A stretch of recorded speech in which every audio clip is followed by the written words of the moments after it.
बंगाल से ही हुआ है। वानीपुर कॉलेज से मेरा ग्रेजुएशन किया है, कलकत्ता यूनिवर्सिटी के अंडर में आता है। और मैंने 11, 12 और 10 हावड़ा के स्कूल से किया, ऑक्सफोर्ड हाई स्कूल और मारिया डे स्कूल। क्या कहना चाहेंगे? अब बंगाल में इलेक्शन होने वाले हैं और इलेक्शन से ठीक पहले आपको जैसे पता है कि SIR तो होगा ही। बंगाल में मैम SIR होकर भी कोई फायदा नहीं है, क्योंकि वहाँ पे जितने बूथ कैप्चरिंग होते हैं ना, आप अगर एक सबसे ज्यादा अगर बूथ कैप्चरिंग पास्ट में देखेंगे सबसे ज्यादा कहाँ होता था, तो आपके मन में यही आएगा कि बिहार में होते होंगे। ठीक है, मगर सबसे ज्यादा आज भी बूथ कैप्चरिंग वहाँ पे TMC के गुंडे आज भी करते हैं, in front of paramilitary forces सारे जगह जहाँ पे है। आज जितने भी ये गुंडे हैं ना, कौन सी पार्टी को ज्वाइन किए हुए हैं? TMC को, समझे। आज भी वहाँ पे बूथ कैप्चरिंग होती है और ये कोई छिपी हुई बात नहीं है, समझे। SIR आज ये क्या नाम है इनका, अधीर रंजन चौधरी, उन्होंने भी कहा है 35 से 40 लाख वोटर्स ऐसे हैं जिनके पास में कोई डॉक्यूमेंट्स नहीं है, और एकदम वैलिड बात है, समझे। 1905 में 2/3 हिंदू थे वहाँ पे, आज कितने हिंदू बच रहे हैं वहाँ पे? क्योंकि सबको मार दिया गया, किसी को कुचल दिया गया। देखिए कल परसों का कल का ही घटना है, मुर्शिदाबाद में मंदिर में तोड़फोड़ की गई। 500 घर ऐसे थे जहाँ पे लोग पलायन कर गए। यही तो हो रहा है बंगाल में, ये होता है सेकुलरिज्म। रिपोर्ट्स के अनुसार पश्चिम बंगाल में 1 करोड़ से ज्यादा फर्जी वोटर जोड़े गए हैं, और क्या ये लोकतंत्र के साथ खिलवाड़ नहीं है? बिल्कुल खिलवाड़ है मैम। ये सारे लोगों के पास ना अपना डॉक्यूमेंट्स भी नहीं होगा। बहुत लोग जैसे कि 13 डॉक्यूमेंट्स में से 1 डॉक्यूमेंट मांगा गया था, आधार को लीगलाइज। अभी जैसे ये क्या बोलते हैं, राहुल गांधी और बड़े बड़े जो नेता हैं जो कह रहे हैं कि आधार क्यों लीगलाइज नहीं किया जाए। बहुत सारे नेता भी बोल रहे हैं, और बहुत सारे ऐसे पत्रकार भी हैं जो कह रहे हैं कि भाई वोटर आपने अगर पासपोर्ट बनवाया है तो क्या दे रहे हैं, आधार कार्ड दे रहे हैं। बहुत सारे ऐसे लॉजिक दे रहे हैं, बहुत सारे पत्रकार हैं। मगर मैं ये समझता हूँ कि आधार कार्ड, देखिए आधार कार्ड बनवा लेना वहाँ 1500 रुपए में बहुत आसान सी बात है।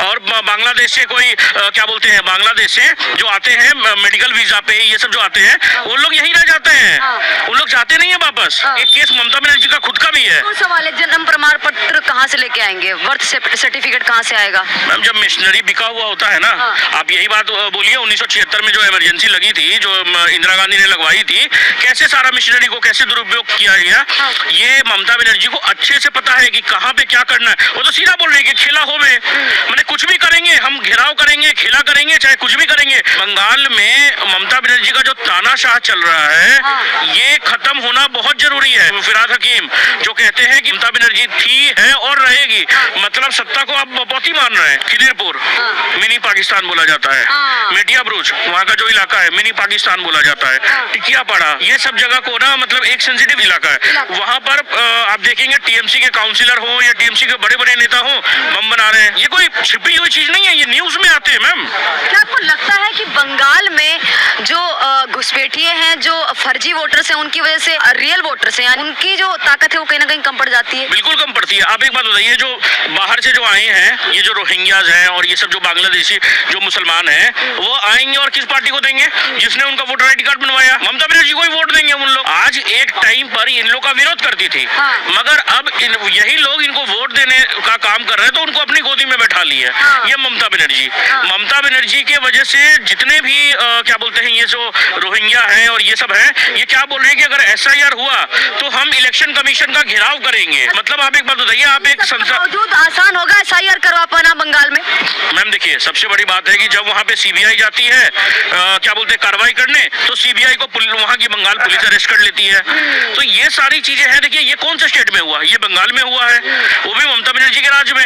ये ममता बनर्जी जब तक रहेंगी ना, देखिए मुझे लगता है कि हाई कोर्ट और ये सारे को आना पड़ेगा वहाँ पर, क्योंकि देखिए आज मुहर्रम के लिए तो वहाँ पे परमिशन मिल जाती है, मगर दुर्गा पूजा करना या सरस्वती पूजा करना या कुछ भी करना, वहाँ पे मतलब करने के लिए परमिशन लेना पड़ता है। आज एक बात बताइए, बंगाल क्या कोई बांग्लादेश में आता है क्या? इंडिया का ही पार्ट है ना। अरे भाई उन लोग को आराम से परमिशन मिल जा रहा है, मगर जो वहाँ पे हिंदू है उनको परमिशन नहीं मिल रहा है। आज वहाँ पे हिंदू जो है दबे कुचले महसूस करते हैं अपने आप को। वो सोचते हैं कि कितना जल्दी हो सके हम बंगाल खाली करें। अगर बंगाल नहीं खाली करेंगे तो कल को कुचल दिए जाएंगे। आप देखिए नॉर्थ 24 परगनास में क्या हो रहा है। सबसे ज्यादा अगर कहीं पे भी इंडिया में अगर आपको रोहिंग्या मिलेंगे, अगर कहीं पे मिलेंगे, उनका वोटर ID चेक करिएगा, वो नॉर्थ 24 परगनास परगनास के होंगे, सबसे ज्यादा वो नॉर्थ 24 परगनास के होंगे। अगर नॉर्थ 24 परगनास से उनका अगर वोटर आईडी कार्ड या कुछ भी आधार कार्ड बना हुआ है, समझ लीजिए फेक है। देखिए सर, एक और सवाल उठता है, फर्जी वोटर बढ़ने से सबसे ज्यादा खेल उन्हीं इलाकों में हुआ है जहां ममता बनर्जी और टीएमसी को खतरा रहता है। क्या ये चुनावी साजिश नहीं लगती आपको? बिल्कुल साजिश लगती है मैम। देखिए आप एक बात बताइए, पिछली बार 233 सीट करीब इनको कुछ मिला था, ठीक है।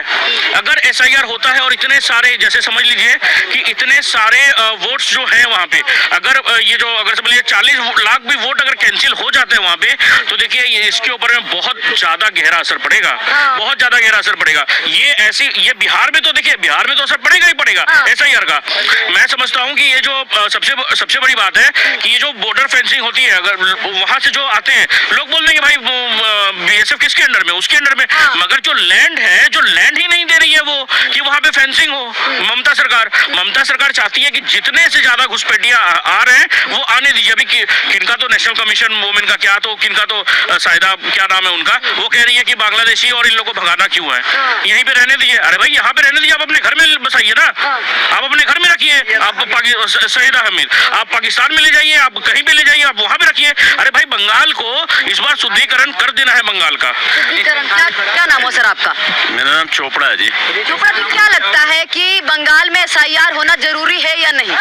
बिल्कुल जरूरी है एसआईआर होना। एसआईआर तो अब हर स्टेट में होना है, सिर्फ बंगाल में नहीं, हर स्टेट में होना है। और आपको पता है ममता बनर्जी ने उसकी वजह से, उसके डर से उसके अंदर इतना खौफ हो गया कि उसने शर्मश्री स्कीम निकाल दी है। जितने भी वहाँ के हैं, जो 22 लाख जो बांग्लादेशी या रोहिंग्या जो अपना वहाँ से आए हुए हैं ना, वो इधर उधर फैल गए हैं दिल्ली के अंदर। जो प्रवासी जो है लेबर, उनके लिए एक स्कीम निकाली है, हम आपको 5,000 रुपये महीना देंगे, 5,000 रुपये महीना, और आपको आने जाने का खर्चा भी देंगे। तो एसआईआर के वोट बढ़ाने के लिए उसने ये स्कीम निकाली है, ताकि जो इधर उधर गए हुए हैं ना, जितने भी जो श्रमिक गए हुए हैं, उनको वहाँ के लाके, और कहते हैं कि आप है ना इस नंबर पे, उसने ऐसा एक फोन नंबर निकाला है। आप इलेक्शन कमिश्नर का या कोई भी बीएलओ जाता है, उसको अपने जान का खतरा नहीं है क्या? मीडिया ब्रूज आप एक बार थोड़ा सा सर्च करिएगा, मीडिया ब्रूज अगर आप यूट्यूब में सर्च करिएगा, आपको पूरा लोकेशन, पूरा जो एरिया है ना,